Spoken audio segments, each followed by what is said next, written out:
Hi, hello. From January 18th to the 22nd, I attended Super Magfest in Washington, D.C. What is Magfest? Well, it's an annual video game music convention, though it's not entirely anchored to that premise because it offers panels and events not related to music. But why did I go? Well, it's mainly because I've got online friends who offered the chance, and since I want to hang out with them, and the Halloween special performed so well it allowed me to buy a plane ticket, thanks for that, I figured, hey, why not? Also, I mean, I use video game music all the time in my videos. I have an interest in the premise. If you've seen my G-Fest videos, this is going to be like those. Anyways, after meeting Mr. Bones, landing in DC, and sitting through a business-related Zoom meeting, I met with a friend who flew in, and we got picked up by another friend to get brought to another group of friends. Smiley, Arcanite, Curb, Dicker T, Simmons, and Mary, by the way. We went out and had Applebee's. I had a 4-cheese pasta. It was certainly Applebee's food. It's not gonna change my opinion on the place. But we did meet a couple celebrities there. So yeah, what about Magfest? It's hosted at the Gaylord Hotel in National Harbors. We arrived at night and got our passes and, wow. I'm kind of taken aback by the place. The reality that this is actually a pretty big convention is only now settling in. I wasn't even sure how I could structure this vlog at first. I was just so overwhelmed. The venue is so big and there's so much to do. I did eventually figure out how to structure it, so bear with me. There were so many little moments that I just wasn't quick enough to capture. This convention attracts the biggest goofballs, and I mean that in an endearing way. It could be because I just haven't been with the convention for very long, but the atmosphere here is surprisingly relaxed. This isn't like G-Fest, where it feels like anyone in a fursuit is about to be the victim of a hate crime. No. Here, everyone seems comfortable and accepting of each other. I wonder if most of the attendees being young adults and millennials has anything to do with it. We're all normal in our own weird ways, and from what I saw, everyone was respectful to each other. I'm not ruling out the possibility of creepy behavior. I mean, there are signs all over the con reminding people to not be sex pests. The fact that those are here means there is a precedent. But if it is happening, then I don't see it. Compared to G-Fest's dealer's room, there's a lot more fan-driven content at Magfest's. There are still some figures being sold, but they don't dominate the purchasing options like they do at the Godzilla convention. Yeah, I'm gonna be bringing that up a bit because that's the only frame of reference I have. Speaking of Godzilla, and as a kaiji fan, I'm mildly disappointed about the lack of representation here. I fully expected that to be the case at a video game convention, but it's like, damn, alright, I get it. Anyways, one booth was selling hentai. Yeah, wow. Here I'm noticing that these repackages of Japanese games are much cheaper than their American versions. It speaks to our absurd collector's market. I mean, Symphony of the Night for $300? No. Anyways, next to the dealer's room are these two giant rooms dedicated to console and arcade gaming. The arcade one especially is like really loud and bright and flashy. I feel like I came out of the room a different person. So I spent some time playing some console games. This happened while I was playing Donkey Kong Country. What were they thinking? What a shitload of monkey. Oh, I think we got like a memory overload. Oh. Yeah, this isn't supposed to... This isn't supposed to happen. And okay, this is a weird one to explain. Every now and again, people will start screaming. Like, it's not a blood-curdling scream, but imagine someone in Dragon Ball charging their ki. That's what it sounds like. This has apparently been a thing for years. I've been told it's a reference to a soundbite from Wolverine in Marvel vs. Capcom. I did eventually get footage of it happening. But that's a spoiler for later. Later that night, I attended the Siva Gunner rave. Yes, the Siva Gunner rave.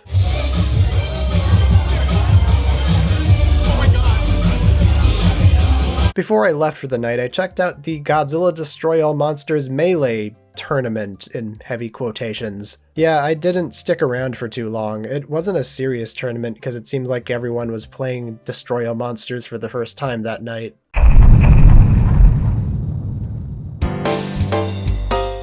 Day 2 of the convention. I didn't really have a structured plan today, but I do have a single mission. Once I arrived, I figured I would attend a panel at this convention. Yeah, that's what cons are usually held for. So I went to the Siva Gunner's 7th anniversary panel. I haven't been subscribed to one of their, I think, 3 channels this whole time. I mean, 12 uploads a day is kind of spammy, but I was into the channel more or less from the beginning. If you don't know, Siva Gunner is a channel that purports to be uploading high-quality rips of video game music, but it's a bait and switch. Every upload on their channel is a meme. During the process of getting footage for this, I realized that I'm like genuinely nostalgic for Snow Halation because of this fucking channel. And I don't even like Love Live. It's crazy to see how much bigger the channel has gotten since it started. The King for Another Day tournament was the last major channel event I remember. The first and second of these events were my favorites of the channel, because they arranged and mixed original music and we just got legitimately great tracks. I wasn't totally caught up on their later projects. In fact, it was bizarre hearing about them out of context. But I get the creative choices from a mimetic standpoint. I've never looked into the people who work behind the scenes of the channel, so it was a unique experience to see them in corporeal form at this panel.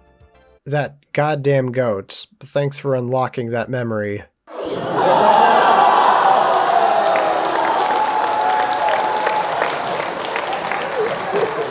After that, I checked out the Console Museum. It was my first time seeing and playing some of these older consoles. It's a unique experience that would otherwise cost thousands of dollars to do in the comfort of your own home. It's also interesting to see the evolution of hardware. I started on the end of this room with the Magnavox Odyssey and I worked up to the Sega Saturn. I'm fascinated by hardware like this. Shout out to Toho, by the way. Gotta be my favorite gender. I missed a little bit of the next panel because I got sidetracked by the Siren's Call of the dealer's room. Anyways, the premise of the panel was misremembering scenes in video games. They cite various examples in film and scholarly research. The whole panel kind of ties into what I'm doing. I'm taking as many notes as possible so I don't end up misremembering something that happened and changing the narrative.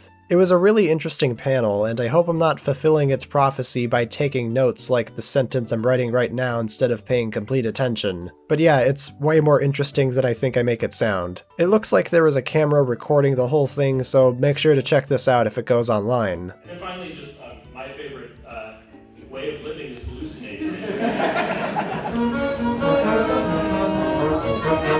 Had a few hours to mess around before my primary objective. I didn't go to any panels, I got something to eat. I was informed that the PC Game Museum was projecting Godzilla Final Wars, and I knew I had to document it immediately. There, that's more kaiju rep. I will have you know that I graduated top of my class in the Navy SEALs. I'm missing like half the keys. It's so very slightly off. Yeah, it's a little different from what we have now. I took 5 steps in Steel Battalion and blew up before seeing any action. Yeah, I don't think this game is for me. Alright, come on, soldier, you have a war to win. See, I can move forward by hitting the left pedal, but only sometimes. I see. So I'm noticing you hit a button that perhaps... There was a Jimmy Buffett memorial in the hallway.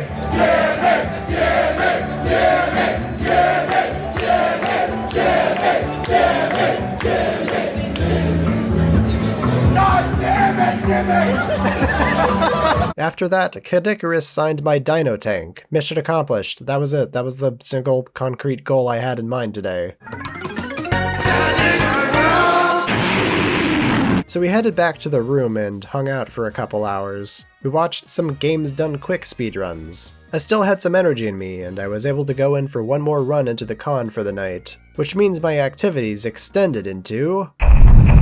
Well, actually, I did a little more before the clock rolled over. I ended up playing Robotnik's Mean Bean Machine for most of the time until the next panel, which was on... In the wee hours of the morning, I attended Kid Icarus's After Dark Q&A. I don't have a question, I have a gift. This last somehow was. PS2! We finally got a PS2! Grab your joystick and get ready to unleash your inner Peter. Did the real caddy ever get out of the PS1 dimension? Well. I don't know. If he did, he doesn't have to be given these things, so I think he'd prefer to stay. Oh, no, you said so. What did you say? Father, why? Oh, I was gonna say, you can't just drop a question at me ignoring what you came as. Do you mind, quickly, sorry about this.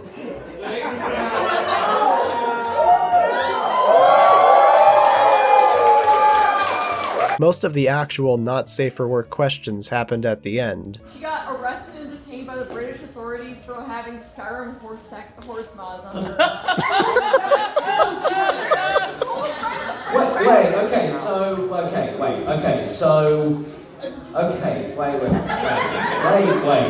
how long ago was this? Like a few days ago? A few days ago. I leave the country and shit destroys itself, it implodes. Yeah.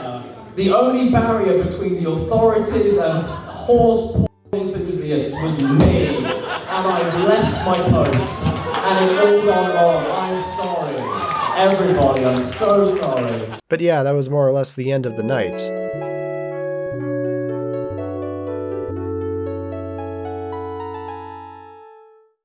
Six hours later, I was up and ready for the day. We were actually able to eat a proper breakfast this time too. Arriving at the convention and, once again, no plans at all. There was an autograph signing I wanted to go to in 6 hours, so I decided to spend the time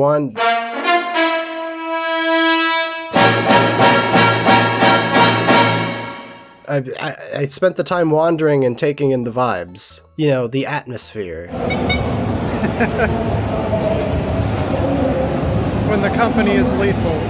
I'm incredibly indecisive about what I want to get in the dealer's room. You know, what would I be comfortable buying? Should I get anything risque? Do I feel comfortable buying anything risque? How big is too big to fit in my backpack and survive the airport? Many such questions. This sort of aimless flow state makes up most of my time at the con today. I enjoy the atmosphere of Magfest so much that just walking around and taking in the nerd culture is interesting to me. The event being held in a place as spacious as the Gaylord definitely helps. Unless it's one of the busier hours, there's plenty of space to walk around. Unless I'm in a room with tight lanes like the dealer's room, I'm not rubbing shoulders with too many people. But my throat is beginning to feel a little dry right now. You know, it's also kind of icky. For the moment, I attribute that to the Holiday Inn or the Gaylord's tap water. Surely this isn't foreshadowing anything. But yeah, for the next 7 to 8 hours I just wandered around, buying more prints and merch from the dealer's room, playing more console games, I seriously think I like Mean Bean Machine a lot, attending cosplay photo shoots, and I eventually went to the autograph signing for the Proto-Men. Yeah, going into the convention I didn't know they were even attending, and yeah, I was a fan in high school. After that we went back to the room and watched the H-Bomber Guy video on the oof sound effect. I won't spoil anything, but it's a wild ride. You know, watch it if you haven't. Then we headed back so I could attend the Proto-Men concert.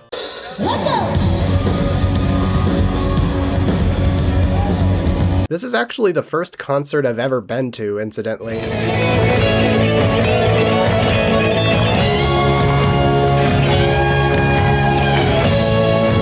It's been a while since I've listened to the Proto-Men's music, so I felt like a high schooler rediscovering them again.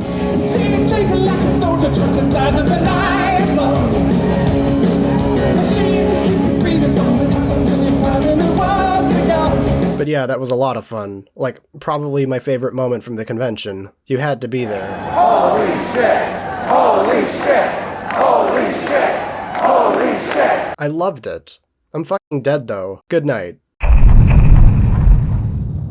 This was the last day of actually attending the convention. I attended my third and last actual panel, which was about the endangered status of tabletop and video games and even playground games. Ever heard of vampire tag? The panelists were not preservation specialists. They were looking at the conservation status of video games like scientists do with animals. For example, games from id are likely to survive because their source code is usually public. They can run on a vast array of computers thanks to the help of modders and official ports. Conversely, games like Fortnite are constantly updating and getting their rules changed, which technically means entire different versions of the game aren't available, which raises questions about the future of the game when years down the line its service shuts down. It's an online-only game. It was run by a couple guys from the Geek Night podcast. And yeah, it was pretty entertaining. Entertaining in the existential sense, considering some of these games ranging from physical to digital will disappear if they're not actively preserved. And there is that concern that not everything can be preserved, and we need to pick and choose. Not everything can be saved. Ever play Duel? That's a game. Ever kill another person? So after that, I took some B-roll to ensure future editing me had a lot to work with. I bought a couple more things from the dealer's room, then I bounced. Yeah, that's the Magfest finale. Okay, well, it wasn't the end of the trip. I still had 28 hours before my flight took off. You're not here for the whole travel vlog, so the cliff notes is that we returned to the hotel and we heard something in the events. Is that a cat? Is that a rat? Something in the fucking vent? Could it perhaps be a bat? There's an imposter in the vents. We drove to the Natural History Museum instead of taking the metro for some reason, and to end the night we saw Godzilla -1. Still a friggin' good movie. What Godzilla?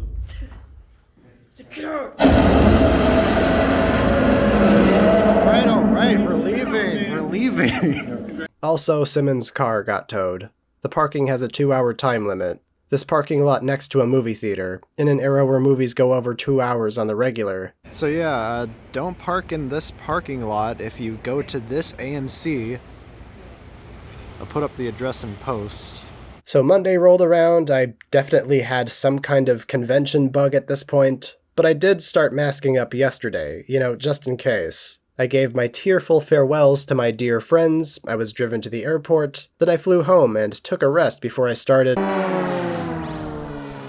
Well then, that kinda kills the mood, huh? Turns out the bug that was going around was COVID. Or maybe I got it at the airport, I don't know. Shit. Yeah, I got vaccinated for COVID and the flu last month in preparation for this too. Hopefully that means the symptoms are gonna be less severe. I don't want permanent tinnitus. Well, I'm not gonna tell you it's completely safe to go after that, if you've got family with compromised immune systems, or, in my case, a film production you can no longer participate in until you get better. The virus is something to be wary of when going to any convention, really. But I can still say that the experience was pretty fun, irrespective of the diagnosis. This was my final haul from the dealer's room. Here are all the Twitter/social media handles of the artists. Sorry if I missed any. I know being an artist on that site is a nightmare because of the damn algorithms, so I think it's only fair to give these guys credit whenever possible. I also bought a T-Rex figure while I was at the Smithsonian. With the exception of the face and mouth, I was actually impressed with the sculpt and heft.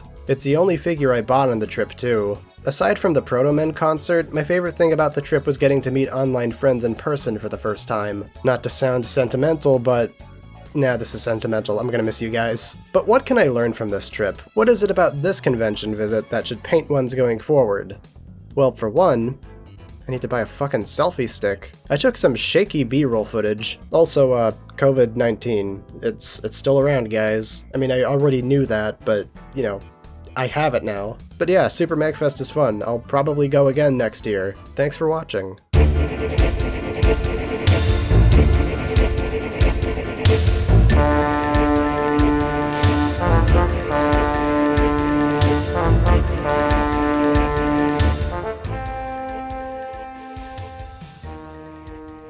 Lobotomy Blues, Cool Bell Zero, Pack Jeff, Johnny Hedgewolf, Eric Guzda, Germplity Tinklefugel, Janos Firewalker, Easterman, Macho Mantis, Jackson Flint, Manila Fan, Sampai, Golden Made Me an Ultraman Fan, Navik 15, Jacob Hinch, Dude Bro, Alistair Gilmore, Seamus Kelly, Anonymous Euronymous 1349, Fujoshi Urinal, Grazio, Mulan Nguyen, Irrelevant 402, Hey I'm Mooney, Krazak 53, Queer Kaiju, Chronicler Waba, Alcoholic Alligators, Avok Robot, The Antagonist, Godzilla Rich, It's God Z, Big Odilo, An Actual Dimetrodon, CMG, Red Comet Harry, and Marpzilla.